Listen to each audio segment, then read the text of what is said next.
ನಮಸ್ಕಾರ ಸ್ನೇಹಿತರೆ, ಹೇಗಿದ್ರೆ ಎಲ್ಲರೂ ಚೆನ್ನಾಗಿದ್ದಾರೆ ಅಂದ್ಕೊಂಡು ಸ್ನೇಹಿತರೆ. ಎಲ್ರಿಗೂ ಮೀಡಿಯಾ ಅಪ್ಡೇಟ್ ಚಾನಲಿನ ಮತ್ತೊಂದು ವಿಡಿಯೋಗೆ ತಮಗೆಲ್ರಿಗೂ ಸ್ವಾಗತ ಸುಸ್ವಾಗತ. ಸ್ನೇಹಿತರೆ, ಈ 2026ರ ಈ ಒಂದು ವರ್ಷದಲ್ಲಿ ಮಾರ್ಚ್ ತಿಂಗಳಿನಲ್ಲಿ ಕುಂಭ ರಾಶಿಯವರ ಭವಿಷ್ಯ ಹೇಗಿರಲಿದೆ, ಮಾರ್ಚ್ 4ರ ನಂತರ ಈ ರಾಶಿಯವರ ಜೀವನದಲ್ಲಿ ಏನೆಲ್ಲ ಬದಲಾವಣೆಗಳನ್ನು ಕಾಣಲಿದ್ದೀರಿ, ಅದರಲ್ಲೂ ಈ ಚಂದ್ರಗ್ರಹಣ ಕಳೆದ ನಂತರ ಈ ರಾಶಿಯವರ ಜೀವನದಲ್ಲಿ ಯಾವುದರಲ್ಲಿ ಶುಭವಾಗಲಿದೆ, ಯಾವುದರಲ್ಲಿ ಬಹಳ ಎಚ್ಚರಿಕೆಯನ್ನು ವಹಿಸಬೇಕು, ನಿಮ್ಮ ಜೀವನದ ವಿವಿಧ ಅಂಶಗಳಾದಂತಹ ವೃತ್ತಿ, ಆರೋಗ್ಯ, ವೈವಾಹಿಕ ಜೀವನ, ಆರ್ಥಿಕ ಸ್ಥಿತಿ, ಕೌಟುಂಬಿಕ ಜೀವನ, ವ್ಯವಹಾರ ಮತ್ತು ಶಿಕ್ಷಣಕ್ಕೆ ಸಂಬಂಧಪಟ್ಟಂತೆಯೇ ಏನೆಲ್ಲ ಬದಲಾವಣೆಗಳನ್ನು ಕಾಣಬಹುದಾಗಿದೆ, ಯಾವುದರಲ್ಲಿ ಶುಭವಾಗಲಿದೆ, ಯಾವುದರಲ್ಲಿ ಬಹಳ ಎಚ್ಚರಿಕೆಯನ್ನು ವಹಿಸಬೇಕು ಈ ರಾಶಿಯವರು, ಹಾಗೆಯೇ ಈ ರಾಶಿಯವರಿಗೆ ಇರುವಂತಹ ಸಮಸ್ಯೆಗಳಿಗೆ ಸರಳ ಪರಿಹಾರಗಳೇನು, ಮಾರ್ಚ್ 4ರ ನಂತರ ಈ ರಾಶಿಯವರ ಜೀವನದಲ್ಲಿ ಏನೆಲ್ಲ ಅದೃಷ್ಟ ಒಲಿಯಲಿದೆ ಎಂಬುದನ್ನು ಕೂಡ ಇವತ್ತಿನ ಒಂದು ವಿಡಿಯೋದಲ್ಲಿ ತಿಳಿಸ್ಕೊಡ್ತಾ ಹೋಗ್ತಾನೆ ಸ್ನೇಹಿತರೆ. ಆದ್ದರಿಂದ ವಿಡಿಯೋನ ಸ್ಕಿಪ್ ಮಾಡದೆ ಇಲ್ಲಿಂದ ಕೊನೆ ತನಕ ನೋಡ್ತಾ ಬನ್ನಿ. ಸ್ಕಿಪ್ ಮಾಡಿ ವಿಡಿಯೋ ನೋಡೋದ್ರಿಂದ ಅಷ್ಟು ಇನ್ಫಾರ್ಮೇಷನ್ ಅರ್ಥ ಆಗೋದಿಲ್ಲ ಸ್ನೇಹಿತರೆ. ಸೊ ಫಸ್ಟಿಂದ ಎಂಡ್ ತನಕ ವಿಡಿಯೋನ ವಾಚ್ ಮಾಡಿ. ಹಾಗೆ ನಮ್ಮ ಈ ವಿಡಿಯೋ ಇಷ್ಟ ಆಗಿತ್ತು ಅಂದರೆ ವಿಡಿಯೋಕ್ಕೆ ಒಂದು ಲೈಕ್ ಮಾಡಿ. ಯಾರೇನು ನಮ್ಮ ಚಾನಲ್ನ ಸಬ್ಸ್ಕ್ರೈಬ್ ಮಾಡ್ಕೊಂಡಿಲ್ಲ ಅವರು ಈಗಲೇ ಸಬ್ಸ್ಕ್ರೈಬ್ ಮಾಡ್ಕೊಳ್ಳಿ ಸ್ನೇಹಿತರೆ. ಸಬ್ಸ್ಕ್ರೈಬ್ ಮಾಡ್ಕೊಂಡು ಪ್ರತಿನಿತ್ಯ ವಿಡಿಯೋ ವಾಚ್ ಮಾಡ್ತಿರೋರಿಗೆ ಥ್ಯಾಂಕ್ ಯು ಸೊ ಮಚ್ ಅಂತ ಹೇಳ್ತಾ, ಇನ್ನು ಈ ಮಾರ್ಚ್ ತಿಂಗಳಿನಲ್ಲಿ ಈ ರಾಶಿಯವರಿಗೆ, ಕುಂಭ ರಾಶಿಯವರಿಗೆ ಹೇಗಿರಲಿದೆ ಎಂಬುದನ್ನು ಮೊದಲನೇದಾಗಿ ತಿಳ್ಕೊಳ್ತಾ ಬರೋಣ. ಅದಾದ ನಂತರ ಗ್ರಹ ಸಂಚಾರವನ್ನು ತಿಳ್ಕೊಂಡ ನಂತರ ಮಾರ್ಚ್ 4ರ ನಂತರ ಏನೆಲ್ಲ ಬದಲಾವಣೆಗಳನ್ನು ಕಾಣಲಿದ್ದೀರಿ ನಿಮ್ಮ ಜೀವನದ ಮೇಲೆ ಎಂಬುದನ್ನು ಒಂದೊಂದಾಗಿ ತಿಳ್ಕೊಳ್ತಾ ಬರೋಣ ಸ್ನೇಹಿತರೆ.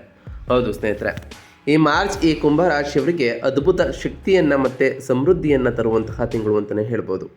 ಈ ಮಾರ್ಚ್ 2026 ಕುಂಭ ರಾಶಿಯವರನ್ನು ಬ್ರಹ್ಮಾಂಡದ ಕೇಂದ್ರ ಬಿಂದುವನ್ನಾಗಿ ಮಾಡ್ತಲಿದೆ ಅಂತಲೇ ಹೇಳ್ಬೋದು. ನಿಮ್ಮ ರಾಶಿಯಲ್ಲಿಯೇ ಮಂಗಳ ಮತ್ತು ರಾಹು ಪ್ರಬಲ ಗ್ರಹಗಳ ಸಂಯೋಜನೆಯೂ ಕೂಡ ನಡೀತಿದೆ. ಇದು ನಿಮಗೆ ಅಪಾರವಾದಂತಹ ಶಕ್ತಿ, ನಾಯಕತ್ವದಂತಹ ಗುಣಗಳು ಮತ್ತು ಯಾವುದನ್ನಾದರೂ ಸಾಧಿಸಿಯೇ ತೀರ್ತೇನೆ ಎಂಬಂತಹ ಹಠವನ್ನು ಕೂಡ ನೀಡುತ್ತದೆ. ನೀವು ಹೊಸ ಯೋಜನೆಗಳನ್ನು ಆರಂಭಿಸಲು ತುದಿಗಾಲಿನಲ್ಲಿ ಈ ಟೈಮ್ನಲ್ಲಿ ನಿಂತ್ಕೊಂಡಿರ್ತೀರಿ. ನಿಮ್ಮ ವ್ಯಕ್ತಿತ್ವವು ಕಿಚ್ಚಿನಂತೆ ಪ್ರಜ್ವಲಿಸುತ್ತಿದ್ದರೆ ನಿಮ್ಮ ಬ್ಯಾಂಕ್ ಬ್ಯಾಲೆನ್ಸ್ ಕೂಡ ಸಕಾರಾತ್ಮಕವಾಗಿ ಏರಲಿದೆ ಅಂತಲೇ ಹೇಳ್ಬೋದು. ಅದರಲ್ಲೂ ಈ ಮಾರ್ಚ್ 2ನೇ ತಾರೀಕಿನಂದು ಶುಕ್ರನು ನಿಮ್ಮ 2ನೇ ಮನೆಯಲ್ಲಿ ಮೀನ ರಾಶಿಯಲ್ಲಿ ಉಚ್ಚನಾಗೋ ಕಾರಣ ಇದು ಜೀವನದಲ್ಲಿ ಐಷಾರಾಮಿ, ಉತ್ತಮ ಭೋಜನ ಮತ್ತು ಆರ್ಥಿಕ ಲಾಭಗಳನ್ನು ಕೂಡ ತರ್ತಾ ಬಂದಿದೆ. ಇದರಿಂದ ಸಾಕಷ್ಟು ಬದಲಾವಣೆಗಳನ್ನು ನಿಮ್ಮ ಜೀವನದಲ್ಲಿ ಕಂಡಿರ್ತೀರಿ. 1ನೇ ಮನೆಯಲ್ಲಿನ ಅತಿ ಉತ್ಸಾಹವನ್ನು 2ನೇ ಮನೆಯ ಸಂಪತ್ತನ್ನಾಗಿ ಪರಿವರ್ತಿಸುವುದು ಈ ತಿಂಗಳ ಬಹುದೊಡ್ಡ ಸವಾಲು ಅಂತಲೇ ಹೇಳ್ಬೋದು. ಹಾಗಾದರೆ ಈ ರಾಶಿಯವರಿಗೆ ಈ ಮಾರ್ಚ್ ತಿಂಗಳಿನಲ್ಲಿ ಇರುವಂತಹ ಪ್ರಮುಖ ಗ್ರಹ ಸಂಚಾರಗಳ ವಿಚಾರಕ್ಕೆ ಬರೋದಾದರೆ, ಪ್ರಮುಖ ಗ್ರಹ ಸಂಚಾರದಲ್ಲಿ ಮೊದಲನೇದಾಗಿ ಮಂಗಳ ಗ್ರಹದ ವಿಚಾರಕ್ಕೆ ಬರೋದಾದರೆ, 1ನೇ ಮನೆಯ ಕುಂಭರಾಶಿಯಲ್ಲಿ ಮಂಗಳನು ಇರಲಿದ್ದು ಈ ರಾಶಿಯವರಿಗೆ ಈ ತಿಂಗಳಿನಲ್ಲಿ ಅಧಿಕ ಚೈತನ್ಯ ಹೆಚ್ಚಾಗಿರಲಿದೆ ಅಂತಲೇ ಹೇಳ್ಬೋದು. ಸಿಟ್ಟು ಕೂಡ ಇರ್ತದೆ ಮತ್ತು ದೈಹಿಕ ಶಕ್ತಿಯು ಕೂಡ ಹೆಚ್ಚಾಗಿರ್ತದೆ. ಇದು ಮಂಗಳನು ಪ್ರಭಾವ ಬೀರುವಂತಹ ಕ್ಷೇತ್ರ ಅಂತಲೇ ಹೇಳ್ಬೋದು ಸ್ನೇಹಿತರೆ. ಹಾಗಾದರೆ ರಾಹು ಗ್ರಹದ ವಿಚಾರಕ್ಕೆ ಬರೋದಾದರೆ, 1ನೇ ಮನೆಯ ಕುಂಭರಾಶಿಯಲ್ಲಿ ರಾಹು ಇರಲಿದ್ದು ಚಡಪಡಿಕೆ, ಮಹತ್ವಾಕಾಂಕ್ಷೆ ಮತ್ತು ಗೊಂದಲದ ವಿಚಾರದಲ್ಲಿ ಸಾಕಷ್ಟು ಪ್ರಭಾವವನ್ನು ಬೀರಲಿದ್ದಾರೆ ಅಂತಲೇ ಹೇಳೋದು.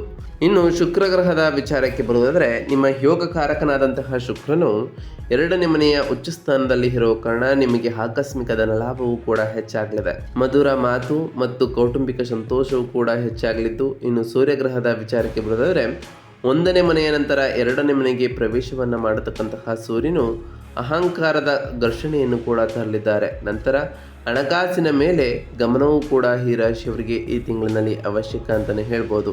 ಇನ್ನು ಗುರುಗ್ರಹದ ವಿಚಾರಕ್ಕೆ ಬರೋದಾದರೆ, 5ನೇ ಮನೆಯ ಮಿಥುನ ರಾಶಿಯಲ್ಲಿ ಗುರು ಇರಲಿದ್ದು ವಿವೇಕ, ಸಂತಾನ ಸುಖ ಮತ್ತು ಅದೃಷ್ಟದ ವಿಚಾರಗಳಲ್ಲಿ ಸಾಕಷ್ಟು ಬದಲಾವಣೆಗಳನ್ನು ಈ ರಾಶಿಯವರು ಕಾಣಬಹುದಾಗಿದೆ.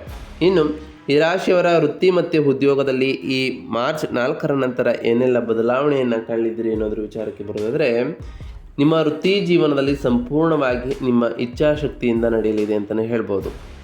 1ನೇ ಮನೆಯ ಮಂಗಳ ಮತ್ತು ರಾಹುವಿನಿಂದಾಗಿ ನೀವು ಯಾವುದಕ್ಕೂ ಸಾಧ್ಯವಿಲ್ಲ ಎಂಬ ಉತ್ತರವನ್ನು ಒಪ್ಪೋದಿಲ್ಲ.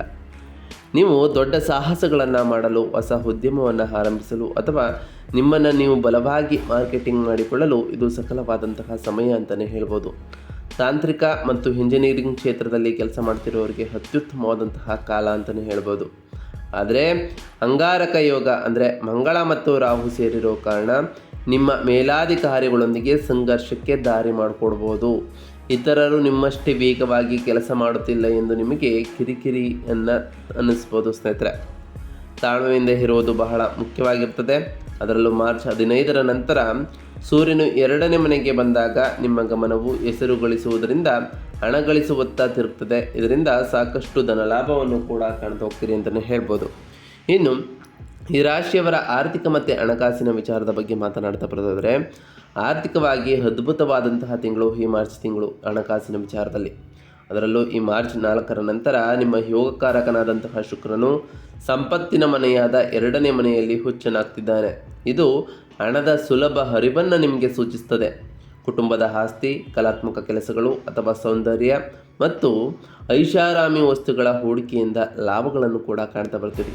ನೀವು ರುಚಿಕರವಾದಂತಹ ಭೋಜನ ಮತ್ತು ಆಭರಣಗಳಿಗಾಗಿ ಹಣವನ್ನು ವ್ಯಯಿಸ್ತಾ ಹೋಗ್ತೀರಿ. ಆದರೆ ಶನಿಯು ಅಲ್ಲಿಯೇ ಇರುವುದರಿಂದ ಶಿಸ್ತು ಅಗತ್ಯವಾಗಿರ್ತದೆ. ಹಣ ಬಂದರೂ ಭವಿಷ್ಯಕ್ಕಾಗಿ ಉಳಿತಾಯ ಮಾಡುವ ಒತ್ತಡ ನಿಮಗೆ ಇರಲಿದೆ. ತಿಂಗಳ ಮಧ್ಯದಲ್ಲಿ ಸೂರ್ಯ ಮತ್ತು ಶನಿ ಒಂದೇ ಮನೆಯಲ್ಲಿ ಇರುವುದರಿಂದ ತೆರಿಗೆ ಅಥವಾ ಕೌಟುಂಬಿಕ ಹಣದ ವಿಷಯದಲ್ಲಿ ಸಣ್ಣ ಪುಟ್ಟ ವಿವಾದಗಳು ಕೂಡ ಬರ್ಬೋದು. ಹಣಕಾಸಿನ ದಾಖಲೆಗಳನ್ನು ಸರಿಯಾಗಿ ಇಟ್ಟುಕೊಳ್ಳುವುದು ಕೂಡ ಈ ರಾಶಿಯವರಿಗೆ ಬಹಳ ಮುಖ್ಯವಾಗಿರ್ತದೆ ಈ ತಿಂಗಳಿನಲ್ಲಿ. ಇನ್ನು ಈ ರಾಶಿಯವರ ಆರೋಗ್ಯ ಮತ್ತು ಕ್ಷೇಮದ ವಿಚಾರಕ್ಕೆ ಬರೋದಾದರೆ, ಆರೋಗ್ಯದ ವಿಚಾರದಲ್ಲೂ ಕೂಡ ಈ ಮಾರ್ಚ್ ತಿಂಗಳು ಹೆಚ್ಚಿನ ಕಾಳಜಿ ವಹಿಸಬೇಕಾಗಿರ್ತದೆ. 1ನೇ ಮನೆಯ ಮಂಗಳ ರಾಹು ಸಂಯೋಜನೆ ಉಂಟಾಗುವ ಕಾರಣ ದೇಹದಲ್ಲಿ ಅತಿಯಾದಂತಹ ಉಷ್ಣತೆ ಮತ್ತು ಒತ್ತಡವನ್ನು ಸೃಷ್ಟಿಸಲಿದೆ.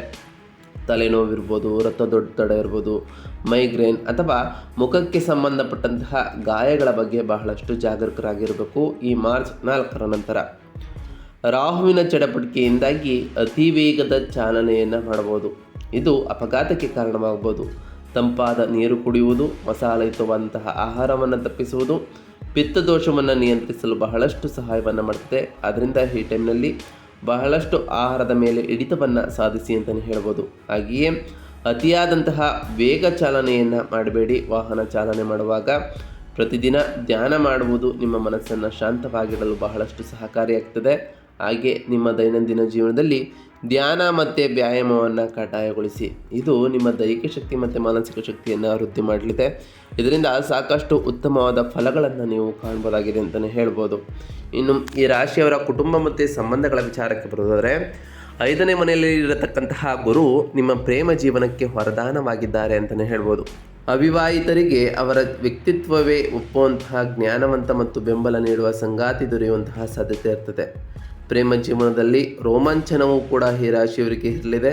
ಆದರೆ ದೀರ್ಘಕಾಲದ ಸಂಬಂಧ ಅಥವಾ ವಿವಾಹ ಜೀವನದಲ್ಲಿ ನಿಮ್ಮ ಆಕ್ರಮಣಕಾರಿ ವರ್ತನೆ ಅಂದರೆ 1ನೇ ಮನೆಯ ಮಂಗಳನಿಂದ ಬಿರುಕು ಕೂಡ ತರಬಹುದು. ನೀವು ಹೆಚ್ಚು ಅಧಿಕಾರ ಚಲಾಯಿಸಲು ಪ್ರಯತ್ನಿಸ್ಬೋದು. 7ನೇ ಮನೆಯಲ್ಲಿರುವಂತಹ ಕೇತುವು ಸಂಗಾತಿಯಿಂದ ಸ್ವಲ್ಪ ದೂರವಿರುವಂತೆ ಮಾಡ್ಬೋದು ಸ್ನೇಹಿತರೆ. ಸಂಗಾತಿಯ ಮಾತನ್ನು ಆಲಿಸುವುದು ಮತ್ತು ಅಹಂಕಾರ ಬಿಡುವುದು ಸಂಬಂಧಗಳನ್ನು ಇನ್ನಷ್ಟು ಗಟ್ಟಿಗೊಳಿಸಲಿದೆ. ಇದರಿಂದ ನಿಮ್ಮ ಸಂಬಂಧವು ಕೂಡ ಉತ್ತಮವಾಗಿ ಇರಲಿದೆ ಅಂತಲೇ ಹೇಳ್ಬೋದು. ಹಾಗಾದರೆ ಈ ರಾಶಿಯವರ ಶೈಕ್ಷಣಿಕ ವಿಚಾರದ ಬಗ್ಗೆ ಮಾತನಾಡ್ತಾ ಬರೋದಾದರೆ, ಶೈಕ್ಷಣಿಕ ವಿಚಾರದಲ್ಲೂ ಕೂಡ ಸಾಕಷ್ಟು ಬದಲಾವಣೆಗಳನ್ನು ಈ ಮಾರ್ಚ್ 4ರ ನಂತರ ಕಾಣ್ತಾ ಹೋಗ್ತೀನಿ ಅಂತಲೇ ಹೇಳ್ಬೋದು.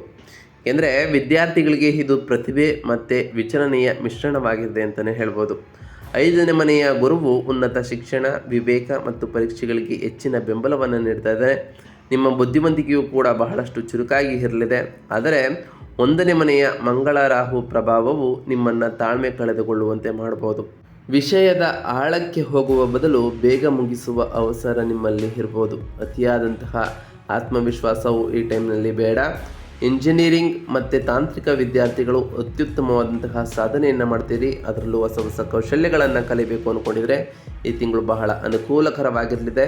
ಇದರಿಂದ ನೀವು ಅಂದುಕೊಂಡಿರುವಂತಹ ಕಾರ್ಯಗಳು ಕೂಡ ಯಾವುದೇ ಅಡೆತಡೆ ಇಲ್ಲದೆ ನೆರವೇರ್ತಾ ಬರ್ತದೆ ಸ್ನೇಹಿತರೆ. ಹಾಗೆಯೇ ಈ ರಾಶಿಯವರು ಬಹಳ ಶಿಸ್ತಿನಿಂದ ಇರುವುದು ಕೂಡ ಮುಖ್ಯ ಅಂತಲೇ ಹೇಳ್ಬೋದು. ಶಿಸ್ತಿನಿಂದ ಸಮಯ ಪರಿಪಾಲನೆಯನ್ನು ಮಾಡಿಕೊಂಡು ಓದಿದ್ದೆ ಆದರೆ ಉತ್ತಮವಾದ ಫಲಿತಾಂಶಗಳನ್ನು ಕಾಣ್ಬೋದಾಗಿದೆ. ಇನ್ನು ಈ ಮಾರ್ಚ್ನಲ್ಲಿ ಈ ರಾಶಿಯವರು ಮಾಡಬೇಕಾಗಿರುವಂತಹ ವೈದಿಕ ಜ್ಯೋತಿಷ್ಯ ಪರಿಹಾರಗಳೇನು ಅಂತ ನೋಡ್ತಾ ಬರೋದಾದರೆ, ಈ ತಿಂಗಳಿನಲ್ಲಿ ಚಂದ್ರಗ್ರಹಣವೂ ಕೂಡ ಆಗಿದೆ ಸ್ನೇಹಿತರೆ. ತೀವ್ರವಾದಂತಹ ಶಕ್ತಿಯನ್ನು ಸಮತೋಲನಗೊಳಿಸಲು ಮತ್ತು ನಿಮ್ಮ ಆರೋಗ್ಯ ರಕ್ಷಣೆಗಾಗಿ ಈ ಕುಂಭರಾಶಿಯವರು ನಾವು ತಿಳಿಸ್ಕೊಡುವಂತಹ ಸರಳ ಪರಿಹಾರಗಳನ್ನು ಮಾಡಬೇಕಾಗಿರ್ತದೆ. ಮೊದಲನೇದಾಗಿ ಶನಿವಾರದಂದು ಶಿವಲಿಂಗಕ್ಕೆ ನೀರು ಮತ್ತು ಕಪ್ಪು ಎಳ್ಳನ್ನು ಅರ್ಪಿಸಿ. ಇದು ನಿಮ್ಮ ರಾಶಿಯಾಧಿಪತಿಯಾದಂತಹ ಶನಿ ಮತ್ತು ರಾಹುವನ್ನು ಶಾಂತಗೊಳಿಸಲಿದೆ ಅಂತಲೇ ಹೇಳ್ಬೋದು.